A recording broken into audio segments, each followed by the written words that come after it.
So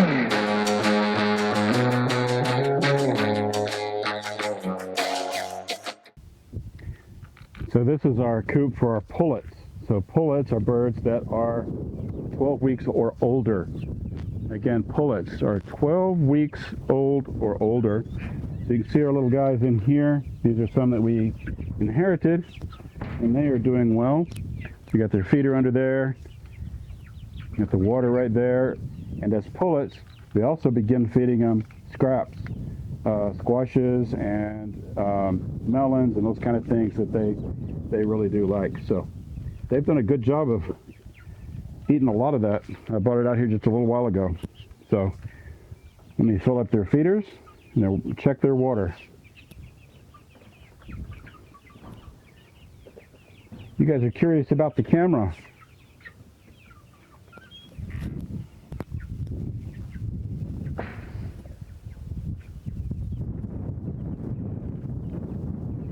Hopefully this is going to work in this light, you can see, but this is one of those feeders we talked about, one of the feeders that we use to feed these guys. We just have a good mix of the starter, the layer, and the scratch just to get them used to it, but it is mostly starter. These tend to come out, so I like to check and make sure they are plugged back in, and there we go. Let's check the water, make sure they have plenty of water. That guy's still pretty full, so they are okay there.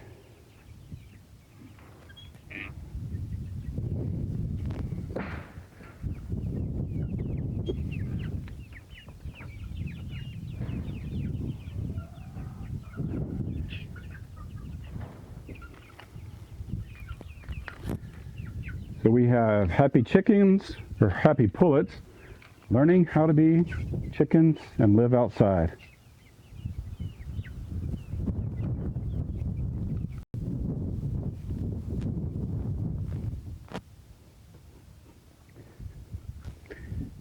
All right, so here's our first group of pastured chickens. What I try to do is look and see how much feed is left. If there's a lot of feed left in there, these are for the soaked feed.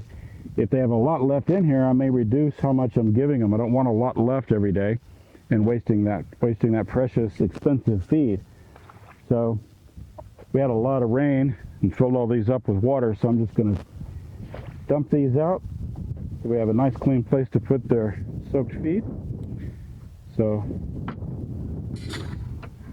the soaked feed, I forgot to bring my scoop out here, so I'm just going to do this by pouring it out of the bucket. So I know about how much to give them. Yeah, we got some hungry chickens. They are ready for groceries. And we typically feed our chickens once a day. You can do it in the morning or in the afternoon, depending on what your needs are. But we've got a good amount of feed in there for these guys, and they're going to be happy with that. I'm going to check and see if they need any of the additional dry feed. So we'll go into the coop and see how they're doing. This door gets wet, it tends to bind, so I've got to shave it a little bit to get it to open and close smoothly.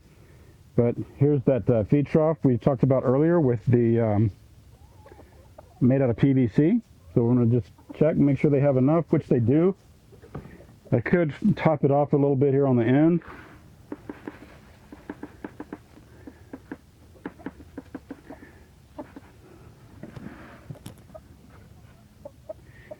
So they don't eat a lot of that they'll tend to eat a lot more of the soaked feed than they do the dry feed.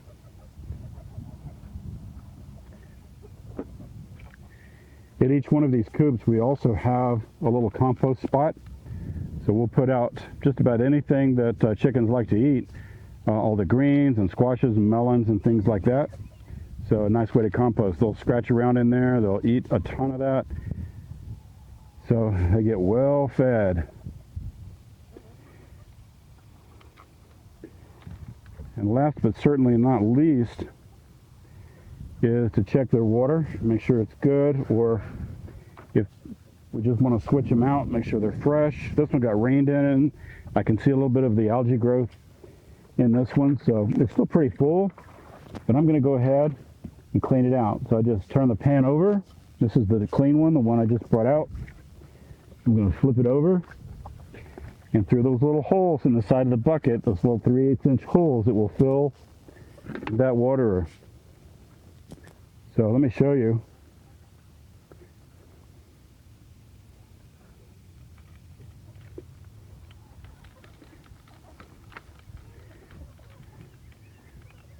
You can see how green that water is. That's from sitting out here in just one day.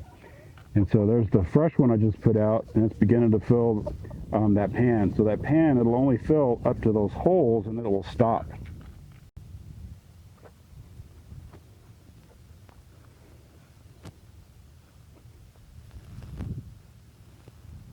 I'm going to turn their fence back on, their electrified solar net.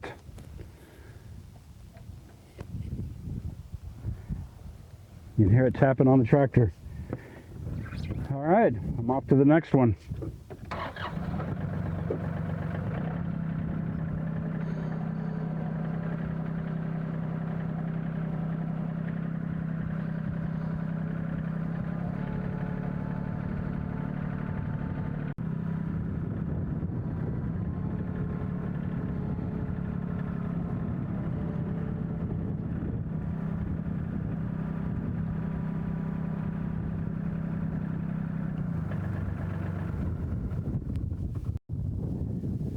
Talk a little bit about the fencing we have here. So we have these solar electric fences from Premier One, and these are the IntelliShock 30. So it simply has a hot connection here. It has a ground rod in the back, which you can't see right now, and a little clip that goes to it. It just clamps onto these connectors on the fence, and I've never been happy with the way these don't really hold themselves upright very well. So we bought some other corner stakes to pull this nice and tight. But it helps keep a lot of the ground predators out, skunks, raccoons, and things like that. Coyotes will just go over it, or dogs. So you still have to have a good protected coop. But the fences pretty much do a nice job.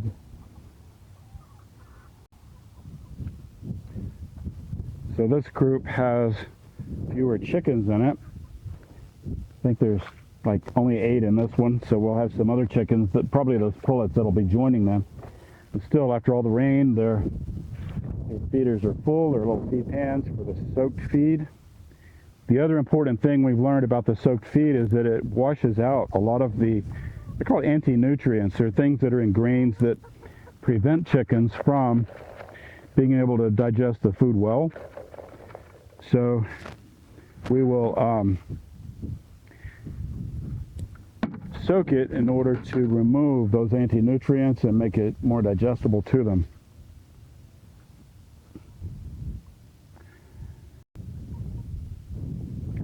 So on each one of these coops, they're heavy. We do pull them with the tractor, but on each one of them we have an automatic door. And I've done a couple reviews on these, so if you want to check out those videos on a review of these, they work pretty well. I've learned there's a couple newer brands that I may switch to eventually when these fail. But they open and close just where we set the time, and they are really good.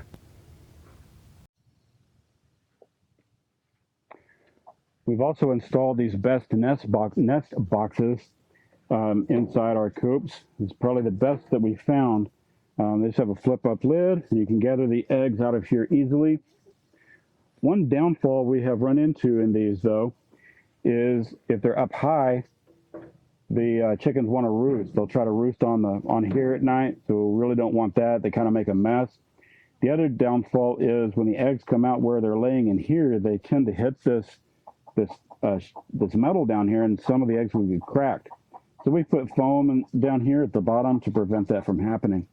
The other thing is when these were up high and they would lay eggs and it was just on that screen, some of the chickens would peck at them from the bottom and break them. And by putting it down on the ground or close to the ground, it prevents them from getting underneath it. But other than that, these best nest boxes have been really good. So I'm going to get the rest of their feed done, and we'll move on to the pullets that just got moved to grass.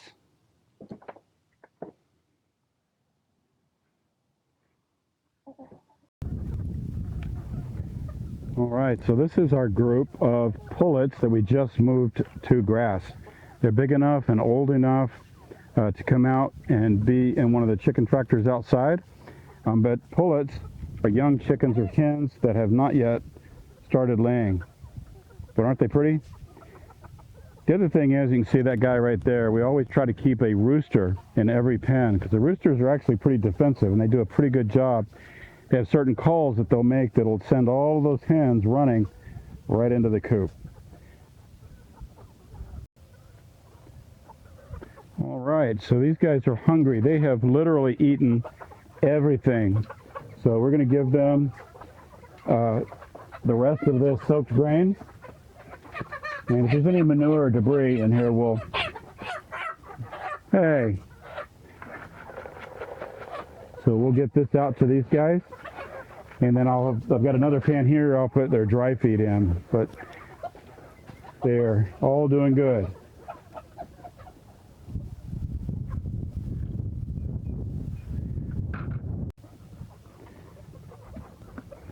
So again, your pullets are young birds that have not started laying yet, but they're definitely older than 12 weeks. So I'm going to give them the rest of that dry feed, and I'm going to increase the soaked feed until I get just a little bit left every day in their pans. I'm also feeding the pullets inside because pullets and these young birds, a lot of them have not yet learned how to use the automatic door. So generally what I'll do is I will make sure I get all of them in there, and I will manually shut that door. All right, so they all went in to eat, which was really easy, and I have shut the automatic door manually. We got them all inside with the door shut, so those guys will learn over just a few days to come in and out of that door.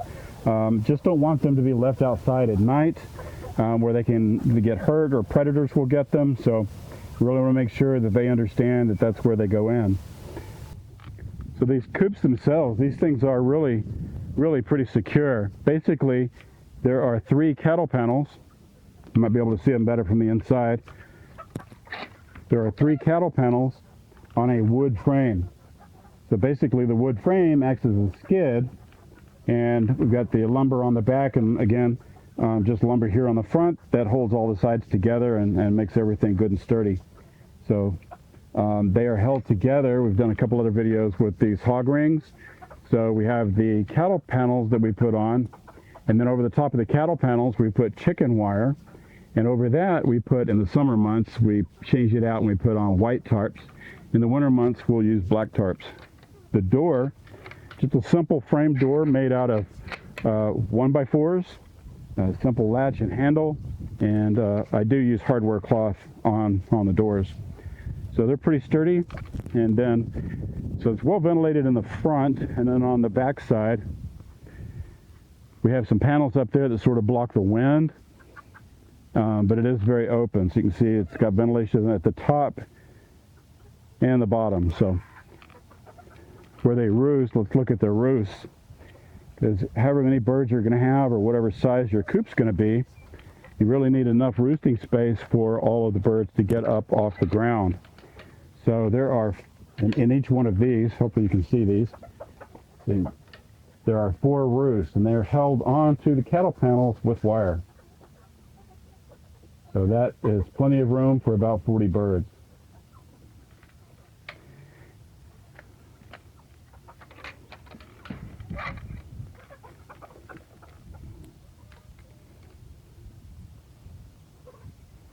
As a general rule, you want about 4 square feet per bird if they're going to be in an enclosed area or housed.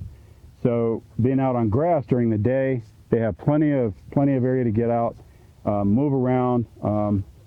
This is a good square foot area, and so the only time that they're actually pretty close together is when they're at night, when they go into the coop, or if there's a storm during the day, they all go in.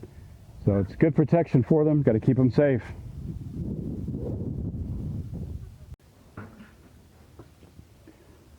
Well, that's really all there is to raising healthy chickens.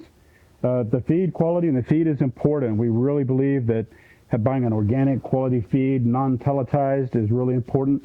Non-GMO, no soy, the things that we don't want in the feed, the chickens eat. We eat chickens and their eggs. Whatever they eat ends up in us. So We don't want all of those kind of weird chemistries in our food. So really important to feed them a high quality. I'm going to get these guys their grain ready to soak for tomorrow. So scoop of the soaked feed, give them a little bit more of the layer.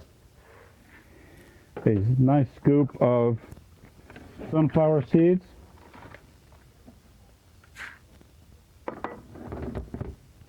A good splash of apple cider vinegar.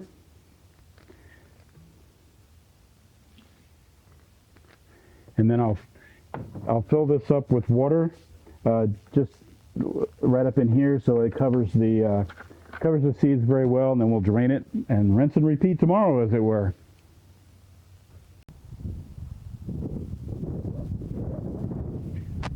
So we raise our own meat chickens here on the homestead, and we use these Joel Salatin style chicken tractors to do that. Keep these rocks on the top just to keep it from the wind from catching it, because the wind will catch these and flip the tops up. But that top provides shade to those birds. So we're switching, at least for now, from the Cornish cross to the American breast chickens. And part of the reason we're doing that is we want to be as sustainable as possible. We can't reproduce the Cornish cross, but we can reproduce American breasts, which are a good dual-purpose bird. So that's why we're starting our flock with those guys. But as dual purpose as meat birds, we'll raise our meat birds in the Salatin style chicken tractor. So let's take a look at that.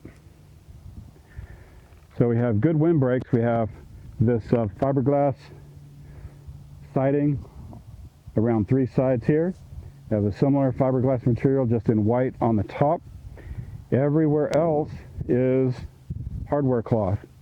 Sits flat on the ground, and yet to have anything dig underneath it.